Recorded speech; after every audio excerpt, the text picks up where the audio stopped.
me comes from the supply house. And God is my supply house, and I can rest in the fact that he will supply all my needs. So I can stay in faith and having the patience to understand that no matter what I'm in the midst of, no matter what I'm going through, he will eventually bring me through it all right. Huh? You remember Mark chapter 4? Huh? Remember Mark chapter 4 when Jesus at the closing of that chapter had his disciples to get into a boat to go to the other side, and while they were on their way, a storm erupted, and there they were. Jesus was in the boat with them. Huh? But look at Jesus' posture while in the boat. Jesus goes down in the hinder part of that boat, of that ship, and falls asleep, the Bible says, on a pillow. Huh? Now, he didn't just fall asleep sitting up. He wasn't just nodding off due to the rocking of the boat. But he purposefully goes down into a certain place and takes a certain posture and position and goes to sleep comfortably with his head on a pillow. Now, he's comfortable. Now, he's God, okay? He's all man, all God at the same time. And he knows, he is aware of the fact that the storm is coming. Huh?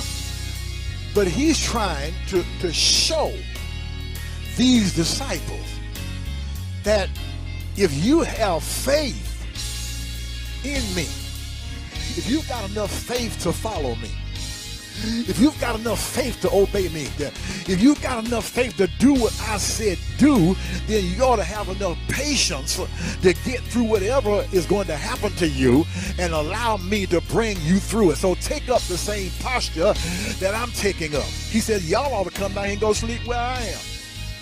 Instead, y'all up top worrying about a storm.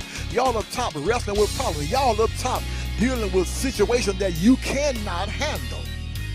He says, come on and adopt my posture.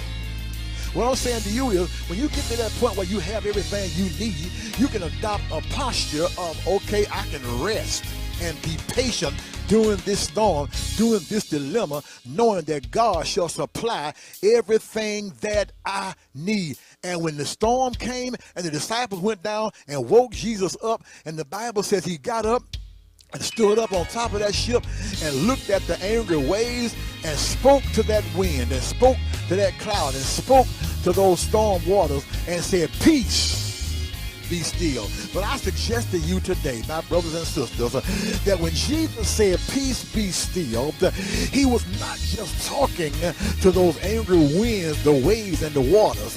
He was not just talking to the storm.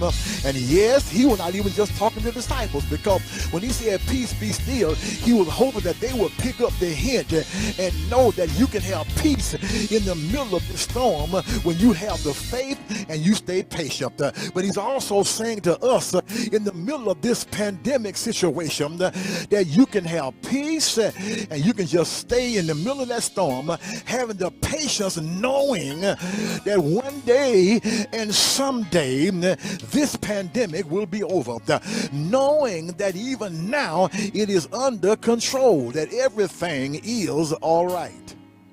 Have I got a witness here? Turn to James chapter 1. James chapter 1. James chapter 1.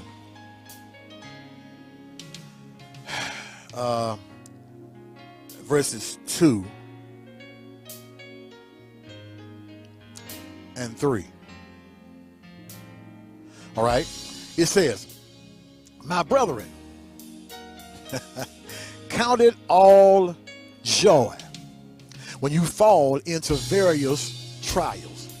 Why should I count it all joy? Huh? Why should I be joyful? Why should I be peaceful? Why should I have patience? Because of what you know. Verse 3 says, knowing that the testing, the trying of your faith produces or